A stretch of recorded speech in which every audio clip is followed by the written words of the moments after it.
Hola. La idea de este video se me ocurrió durante una exposición.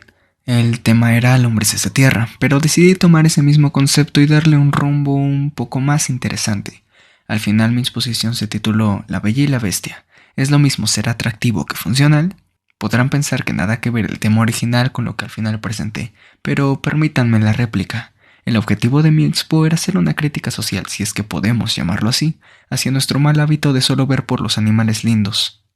Por ejemplo, si la WWF necesita fondos para la conservación de un ecosistema, ¿a quién crees que te pongan como logo de campaña? ¿A la honrada y trabajadora lombriz de tierra, la cual solo se encarga de mantener vivo el ecosistema? ¿O crees que elijan al ser más pachón y mainstream de todo el reino animal después del pug? El torpe oso panda, el cual con trabajos puede digerir el bambú que come y más difícilmente logra reproducirse. La respuesta es obvia, pues claramente el panda es su logo. Apuesto que no vieron venir ese spoiler. En conclusión, durante la expo tuve la osadía de decir que había organismos más importantes que otros, y como consecuencia tuve una reprimenda del profesor. Este dijo que todos los animales son igual de importantes, pues en las cadenas tróficas una perturbación en un solo eslabón afectará no solo a los eslabones continuos, sino a toda la cadena, y por un efecto dominó, esta afectará al ecosistema, y si un ecosistema se ve afectado, ya estamos hablando de problemas serios. Yo agregué que ya ha habido extinciones modernas de especies, y hasta cierto punto no es que nos hayamos visto afectados. Un gran ejemplo es el cóndor de California. Los cóndores son considerados especies muy importantes en el control de cadáveres, y con ellos plagas y enfermedades. Para no alargarnos más, resumiré que el cóndor se extinguió en estado salvaje, pero rápidamente otras especies tomaron su nicho ecológico, y cuando los científicos intentaron reintegrar al cóndor, este ya no tenía lugar en su ecología. Claramente podemos apreciar cómo una especie fue sustituida sin muchos problemas por otros organismos. No niego que en su momento la tasa de carne putrefacta y plagas debió ser mayor, pues ya no había quien devorara los restos, pero está lejos de compararse con los estragos que podría ocurrir si, por ejemplo, las abejas se extinguen. Adiós polinización.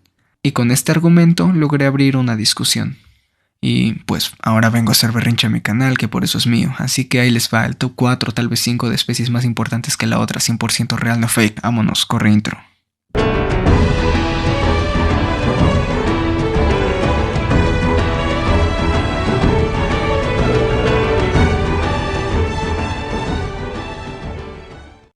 Antes de seguir, entremos en contexto. Una cadena trófica no es pasto, conejo, víbora, sino una red de entrevesadas marañas que se conecta una con otras, donde el conejo tiene relación con sus depredadores, con las plantas de las que se alimenta, con las otras especies que le puedan generar competencia, etcétera, etcétera.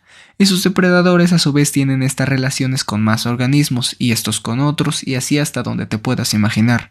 Normal que si mueves algo, la casa de naipes se derrumba. Pero en lo personal, no creo que la naturaleza sea tan frágil, por el ejemplo antes dado del cóndor y otras especies extintas como el tigre de Tasmania, el rinoceronte negro o la vaquita marina, que al extinguirse no han dejado una huella significativa, o eso está por verse.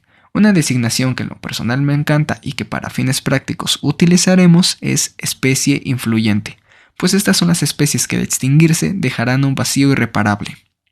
Sabiendo esto, podemos comenzar creando nuestro pequeño ecosistema. ¿Y qué es lo más importante para hacer un ecosistema? Primero necesitamos suelo, esa es la base de toda ecología. Entonces, si encontramos al organismo que crea el suelo, encontraremos a la especie más importante de todas, ¿no? Pues creo que no va a ser tan sencillo.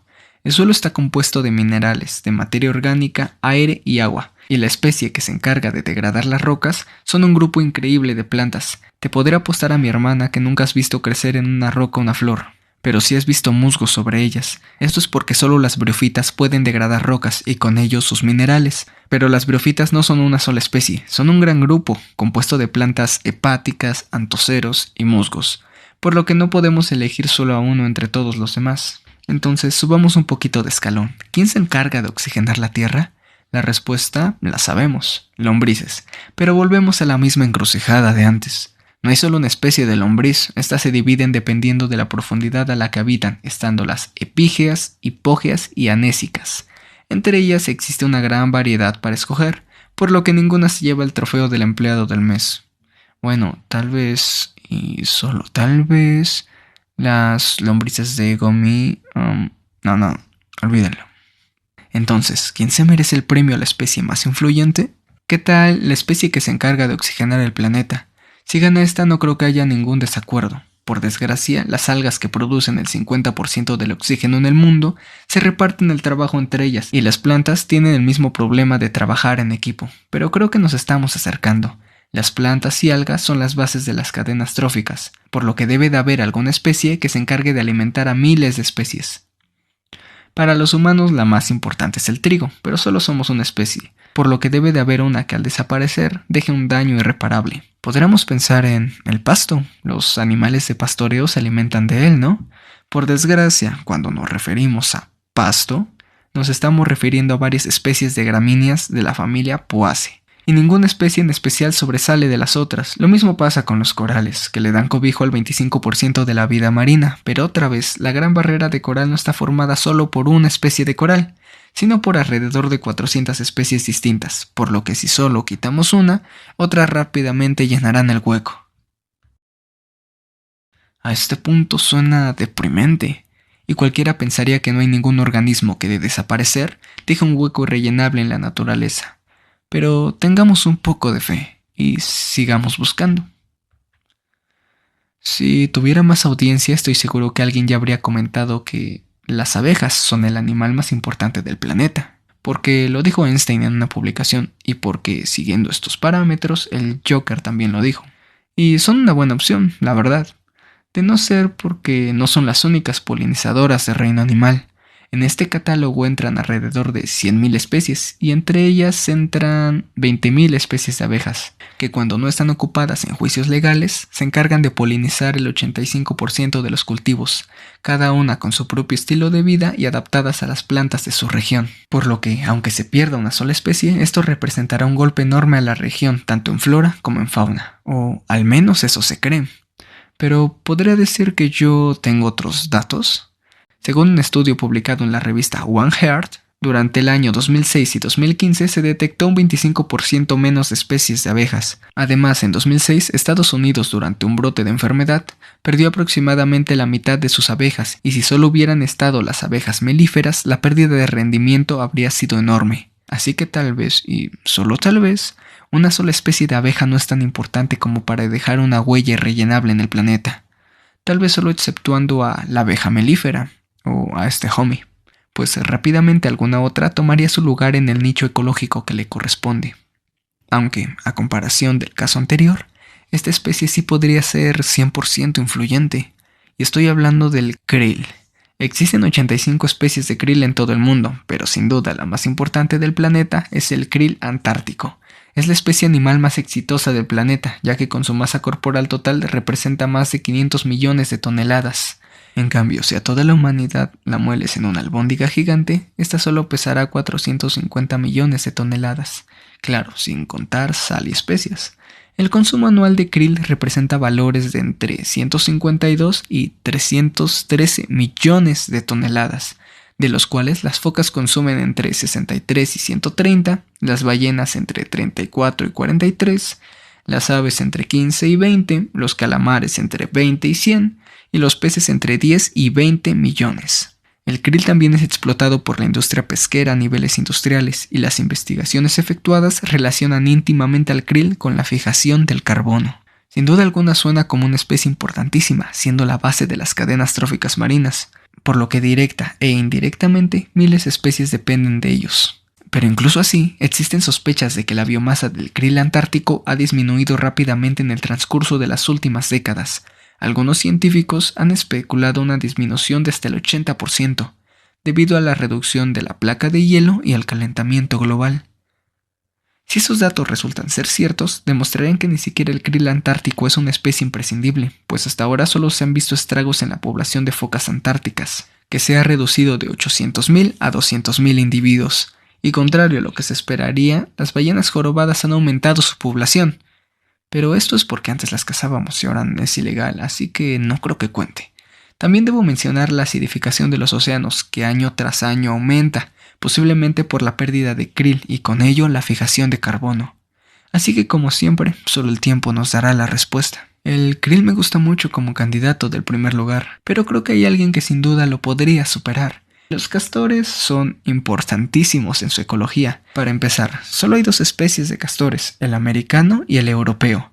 por lo que cada uno debe trabajar fuertemente para cumplir con su cuota diaria, y ningún otro animal hace lo que un castor puede hacer. Estos pueden talar árboles con sus poderosos incisivos, despejando así la entrada de luz para que un nuevo árbol pueda crecer. Pero eso apenas es el comienzo. A los castores les encanta trabajar horas extra, pues en un intento de esconderse de los depredadores y acceder a comida en invierno, estos crean fuertes diques de madera para así frenar las corrientes de agua y con ello crear estanques de aguas tranquilas donde puedan construir sus madrigueras, por lo que participan activamente en la creación de humedales, o sea, ellos tienen la capacidad de crear ecosistemas. Y tal importancia se traduce en los daños que causan. Estas bestias diseñadas para la destrucción pueden descarrilar trenes y causar inundaciones, esto debido al rompimiento de sus diques. Al talar árboles pueden destruir espacios de nidación de especies protegidas. Con sus presas y humedales logran apaciguar el fuego en caso de incendios forestales, salvaguardando así la vida de los demás organismos que habitan cerca, y según este gran documental, también controlan la población de adolescentes calenturientos. Y por si fuera poco, es la especie que más altera su hábitat, solo por detrás de los humanos. Pero claro, no podemos darles el premio a los castores porque... Eso es exacto lo que los castores querrían.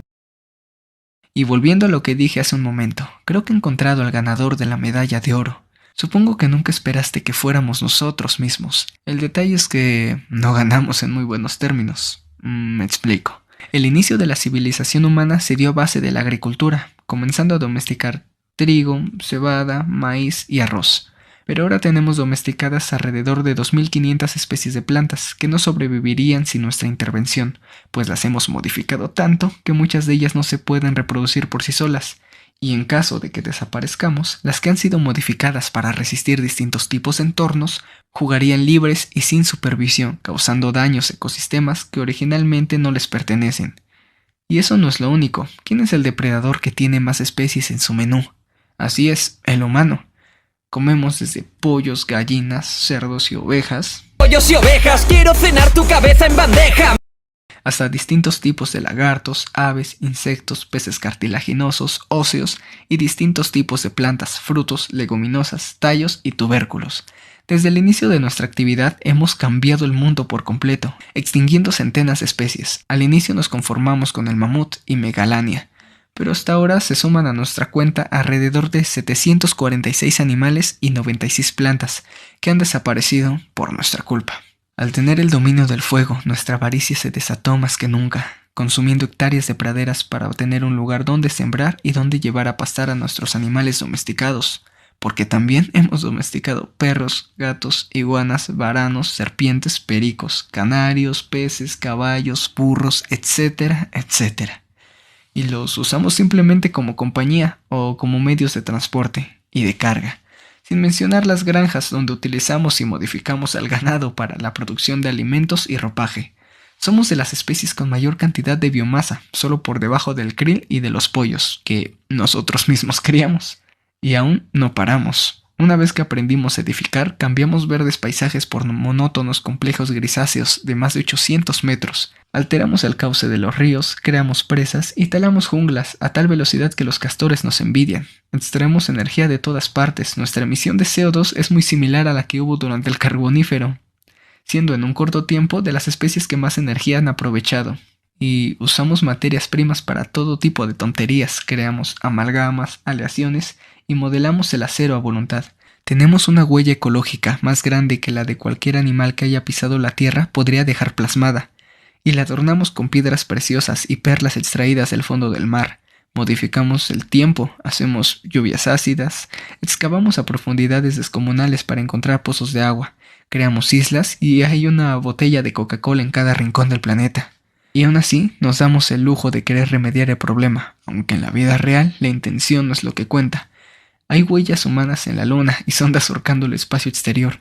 Estamos conectados a través de una red de información, creamos medicinas, alargamos nuestra expectativa de vida y nos modificamos y agregamos accesorios para hacer la vida más fácil.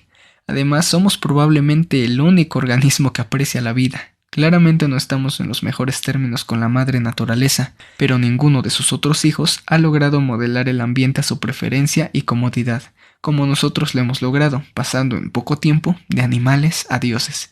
Y aunque no toda la vida del planeta dependa de nosotros, no hay ninguna otra especie que pueda hacer algo parecido a lo que hacemos.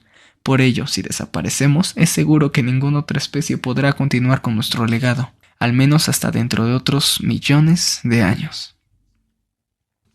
Tengo claro que declararnos la especie más influyente es un tema que puede resultar bastante controversial, así que te invito a discutirlo en los comentarios. Sirve que así alimentamos al algoritmo. Por mi parte ha sido todo. No creo conveniente dejar una conclusión, porque este ejercicio resultó ser muy teórico. Tal vez en la práctica resultaría que si se extingue el panda gigante, China enojado lanzará bombas nucleares contra todos los países, erradicando así por completo la vida en el planeta. Porque pues uno nunca sabe. Demostrando así que el animal más importante siempre fue el efecto mariposa.